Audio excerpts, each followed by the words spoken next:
On June 22, 1941, German tanks began to stream into the Russian border, annihilating anything in their path, in what is now considered to be the largest military operation in human history. But how did this operation, one that would consume over 40 million lives in the course of 4 years, come to be? The organizational shortcomings within the Soviet Red Army during the onset of World War II helped to lay the groundwork for the vulnerability that ultimately encouraged Hitler to launch the 1941 invasion into Soviet territory. These failures, stemming from their leader Stalin's paranoid purge of the Soviet military brass, the embarrassing military disorganization and performance of the Red Army during its 1939 war with Finland, and an extreme lack of defensive capabilities and strategic planning, provided a window of opportunity for Hitler to invade the Soviet Union, forever changing the course of world history.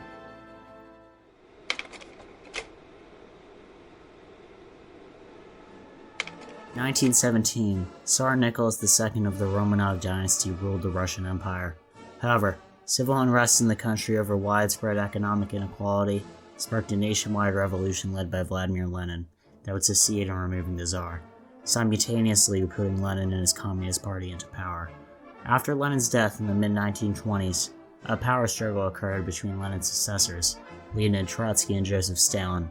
Stalin would eventually win, turning the Soviet Union into a brutal totalitarian state in which he exercised almost complete control over the government and citizens of the USSR. Meanwhile, in Germany, there was a shift in the political landscape. Adolf Hitler and his Nazi party had recently seized power, the core tenet of their ideology being the idea of Lebensraum, or living space, an empire to rival that of the Romans. Hitler saw the Soviet Union as a perfect place to realize this dream, and would do anything to achieve it. On December 1st, 1934, Soviet Party official and staunch Stalin loyalist Sergei Kirov was assassinated by a recently expelled Communist Party member. Stalin, after hearing this news, grew distraught, fearing widespread dissent to his rule within the party elite and wider Soviet Union. This paranoia led to widespread arrests throughout the country, mostly targeting ethnic minorities and kulaks, or rich landowning peasants, for supposed counter-revolutionary activities. The Great Purge, as it would later be known, was vast, with the NKVD, the Soviet secret police, reportedly arresting 1.15 million people for political offenses, and conducting over 680,000 executions from 1937 to 1938 alone, with many more dying in prison labor camps. Many members of the communist elite and military brass were also targeted, with high-ranking members of the Red Army arrested and charged for allegedly participating in a plot with Stalin's nemesis Leonid Trotsky to overthrow the government. Beginning with the arrest of Field Marshal Mikhail Tukhachevsky, thousands of officers were convicted in a series of show trials where they were forced, often using torture, to admit their guilt to these fabricated charges. Nearly 35,000 military officers would be removed from their duties during the purges. Out of the top military brass, 8 out of 9 admirals, 13 out of 15 generals, and 3 out of 5 marshals were removed, 90% of the Red Army's top military talent. Stalin's paranoid purge of the Red Army leadership proved disastrous to the strategic ability of the Soviet Union, and the Nazis knew it. The intelligence organ of the Wehrmacht wrote that, in shooting these well-known military brass of the Soviet Union, they have self-consciously sacrificed fighting ability and leadership of the Red Army to politics. By letting his paranoia guide his strategic thinking, Stalin had single-handedly destroyed the Soviet Union's planning apparatus, allowing Hitler to detect a perceived weakness in the previously thought indestructible Soviet Union. The mass repressions of ethnic minorities also continued to fuel resentment against Stalin among his population, especially in the Ukraine, which had just recently suffered through the Holodomor, in which over 4 million Ukrainians perished in a man-made famine compounded by Stalin's collectivist policies.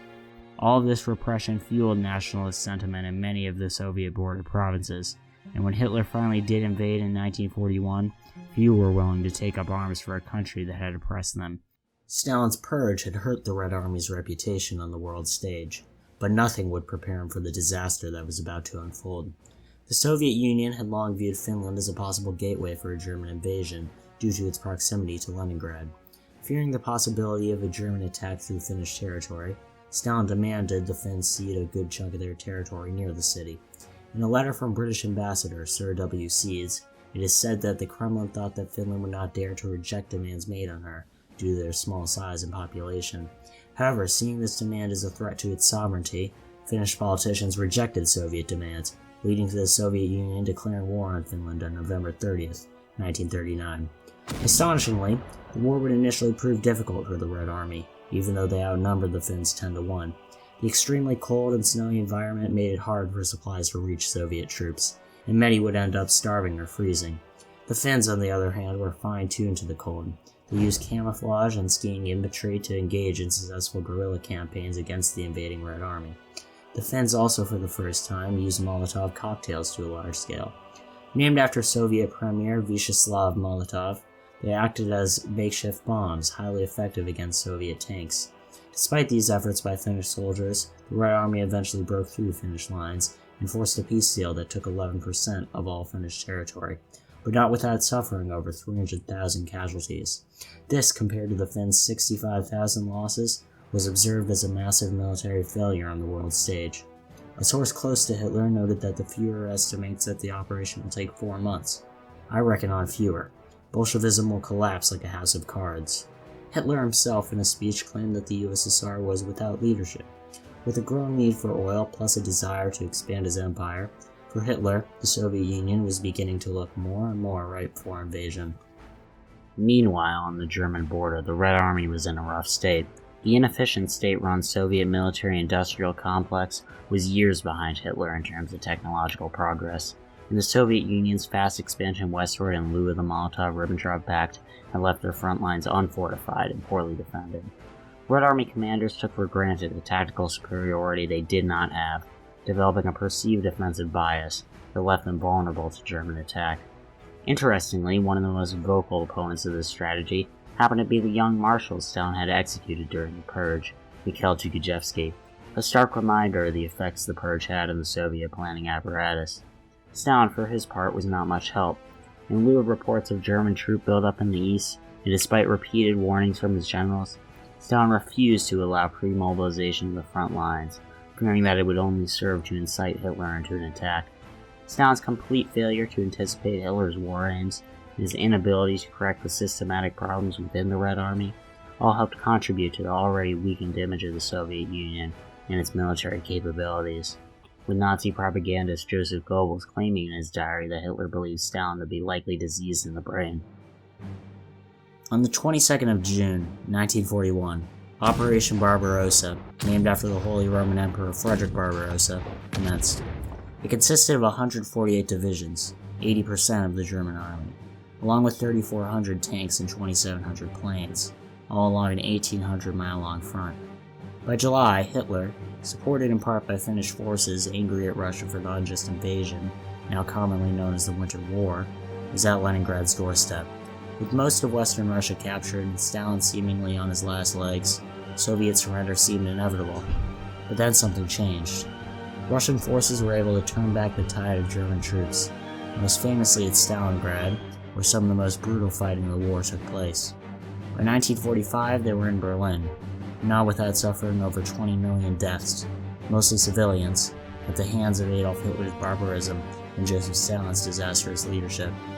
But perhaps another, more positive effect of Operation Barbarossa was that it took immense resources away from Hitler's Western Front, overstretching his forces and becoming a major contributing factor to his defeat, creating a mixed legacy that scholars still debate to this day.